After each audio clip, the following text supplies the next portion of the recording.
You scrape the mould off your winter coat, wash the knife in soapy, scalding water, then place it back in the drawer. Only a couple of patches this year, the irrepressible blue-green sprouting, as always, from the black back of the thinning woolen shoulders. You double-check your efforts in the hallway mirror, rubbing away a last lingering paleness with your cuff, and you leave the house.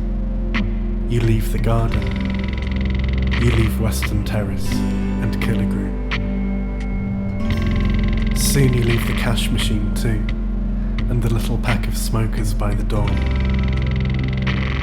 You arrive up wooden stairs into a cavernous space, its far reaches drawn close by dim bulbs, dark brick, and warm lush verticals of deep red velvet. The walls that guide your short walk to the bar are hung with jokes that only the staff are in on, with mundane photographs in remarkable frames, and with the posters of a culture that kicked back against a culture. Posters made by urgent hands that typed things up and laid things down, that left their mark.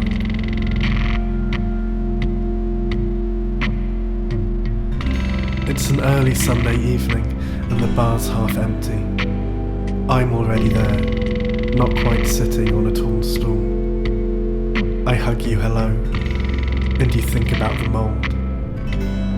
We perch uneasily until the beer is in our hands, and then we settle into our jurisdiction, turning to survey the lawlessness beyond.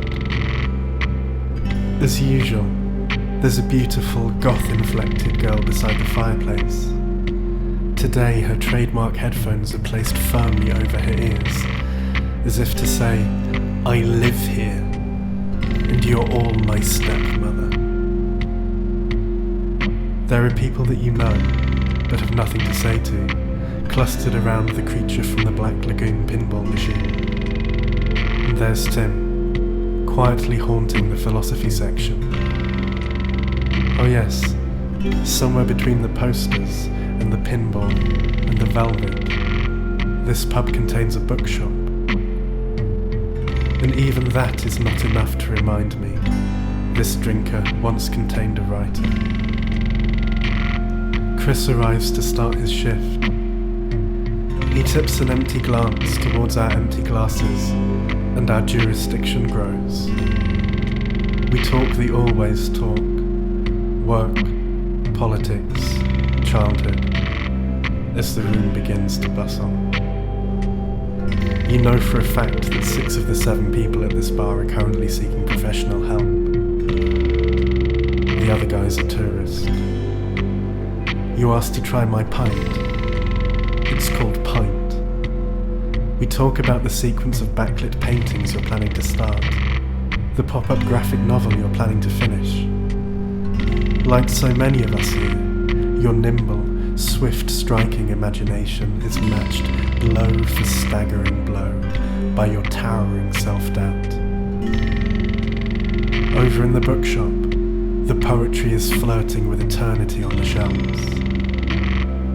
Here in your hand, the beer just keeps on coming. To your left, there's a man in a flat cap with a deck of cards.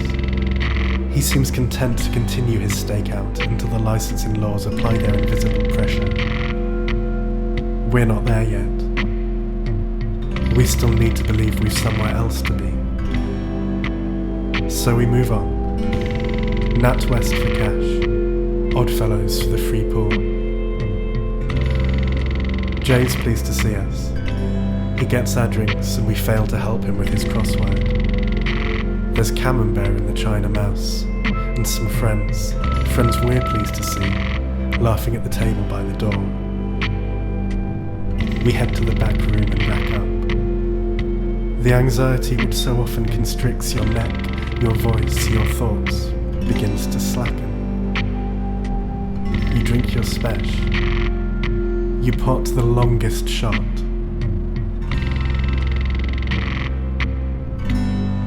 Sam says that after it all fell apart, it took him years to feel natural in life.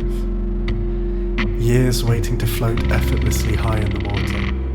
Instead of flailing so hard, you splash the ocean ever closer to your lungs.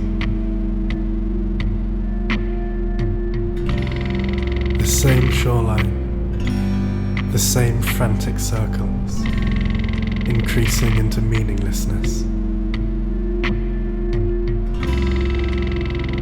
Time is called.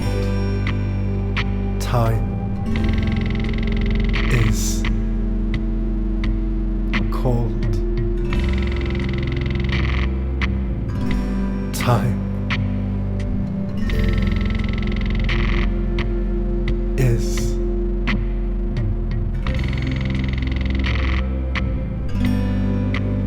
called.